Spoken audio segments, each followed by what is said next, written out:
I can run அப்படின்ற book எழுதுன ஆமி லேண்ட் சொல்லியிருக்கிறாங்க.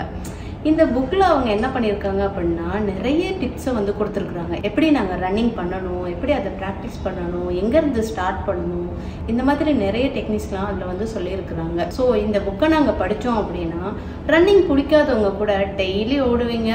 அந்த மாதிரி புக்கில் இருந்து தான் இன்னைக்கு உங்களுக்கு சில டிப்ஸ் வந்து நான் சொல்ல போகிறேன். வாங்க என்னென்ன டிப்ஸ்ன்னு பார்க்கலாம். நம்ம முதல்ல என்ன செய்யணும்னா, நம்மளால் ஓட முடியுமா இல்லையாங்கிற டவுட்டை விட்டுருங்க. ஓட முடியும்னு நம்புங்க. ஏன்னா எல்லாராலையுமே ஓட முடியும், அவங்க நினைச்சா செய்ய முடியும் அப்படின்னு அந்த புக்கில் சொல்லியிருக்கிறாங்க. அதே மாதிரி நீங்கள் ஓட ஆரம்பிச்சதுக்கு பிறகு நம்ம இவ்வளோ நேரம் தான் ஓடணும், இந்த டைமுக்குள்ளே ஓடி முடிச்சிடணும்னா நினைக்காதீங்க.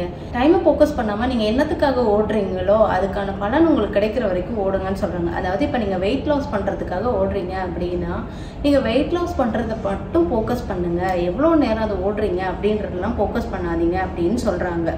ஓடி போயிட்டு கிரவுண்டில் நின்று எக்ஸசைஸ் பண்ணுறது, அது பண்ணுறது, இது பண்ணுறது, இப்படி ரொம்ப ஹார்ட் ஒர்க் பண்ணுவாங்க. அப்படியெல்லாம் தேவையில்லைங்க. நீங்கள் ஸ்மார்ட் ஒர்க் பண்ணாலே போதும்.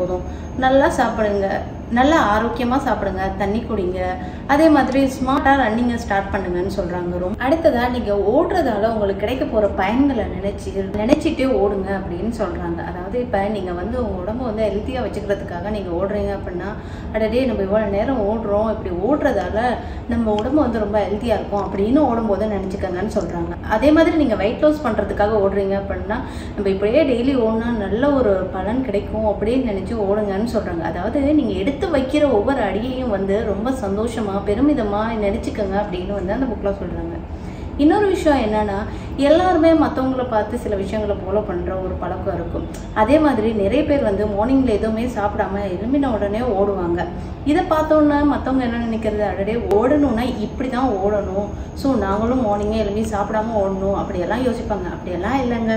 உங்களுக்கு எப்போ தோணுதோ அப்போ நீங்கள் ஓடுங்க. உங்கள் உடம்பு வந்து எப்போ வந்து ஒத்துழைக்குதோ, மார்னிங்காக இருக்கலாம், ஈவினிங்காக இருக்கலாம், இல்லை நீங்கள் பகலில் கூட ஓடலாம் அப்படின்னு வந்து சொல்கிறாங்க. உங்களோட உடம்போட ஃபிட்னஸ் வந்து எப்படி இருக்குன்னு உங்களுக்கு தான் தெரியும். ஸோ நீங்கள் அதுக்கேற்ற மாதிரி ஓடுங்கன்னு சொல்கிறாங்க. இப்படி ஓடணும்னு நினைக்கிறவங்க பெரும்பாலும் மார்னிங் ஓடுறதை விட ஈவினிங்கில் ஓடுறவங்க நிறைய பேர் இருப்பாங்க. அவங்களுக்கு வந்து ஒரு விஷயம் சொல்லியிருக்கிறாங்க. அதாவது ஈவினிங் 4 to 7 நீங்கள் வந்து ஓடுனா நல்லம்னு சொல்கிறாங்க. நீங்கள் நினைக்கிற அதுக்கான பலன் கொஞ்சம் சீக்கிரமே கிடைக்கும்னு சொல்கிறாங்க. ஏன்னா மனிதர்களோட உடல் அந்த டைமிங்கில் வந்து சிறப்பாக செயல்படும் அப்படின்னு ஒரு ஆய்வில் சொல்லியிருக்கிறாங்களாம். நீங்கள் ஓட ஆரம்பிக்கும் போதே வேகமாக ஓடாதீங்க. உங்கள் உடம்புல அந்த நேரத்துக்கு எவ்வளோ ஃபிட்னஸ் இருக்கோ அதுக்கேற்ற மாதிரி நீங்கள் வேகமாக ஓடினா போதும்னு சொல்கிறாங்க.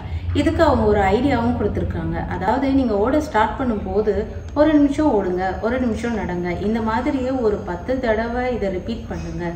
வாரத்துக்கு இந்த மாதிரி 2 தடவை செய்யுங்க அப்படின்னு பிகினர்ஸ்க்கு ஒரு ஐடியா கொடுத்துருக்காங்க. அதாவது ஸ்டெப் பை ஸ்டெப்பாக உங்களோட ஸ்பீடை வந்து இன்க்ரீஸ் பண்ணுங்கன்னு சொல்லியிருக்கிறாங்க. நமக்கு ஓடுறதுக்கு மனசு எப்படி முக்கியமோ அதே மாதிரி அதுக்கு ஏற்ற மாதிரியான கம்ஃபர்டபுளான ட்ரெஸ்ஸு, ஃபுட்வேர் இது எல்லாமே வந்து நமக்கு முக்கியம். சிலர் ஓடணுன்ற வேகத்தில் ஷூவெல்லாம் போடாமல் வெறும் காலில் ஓடி காலெல்லாம் புண்ணாக்கிக்குவாங்க.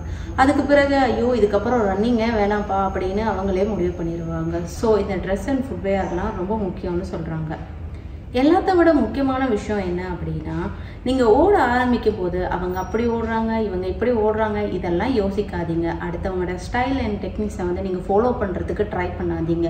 உங்களுக்குன்னு ஒரு ஸ்டைலை வச்சுக்கோங்க. அதில் சில டெக்னிக்ஸை வந்து நீங்கள் ஃபாலோ பண்ணுங்கள். மற்றவங்கள பார்த்து ஓட ஆரம்பிச்சிங்கன்னா அது வந்து உங்களுக்கு கஷ்டமாயிடும். ஸோ நீங்கள் மற்றவங்களோட ஸ்டைல் அண்ட் டெக்னிக்ஸை வந்து ஃபாலோ பண்ணாதீங்க. நீங்கள் நார்மலாக ஓடுங்க அப்படின்னு சொல்கிறாங்க.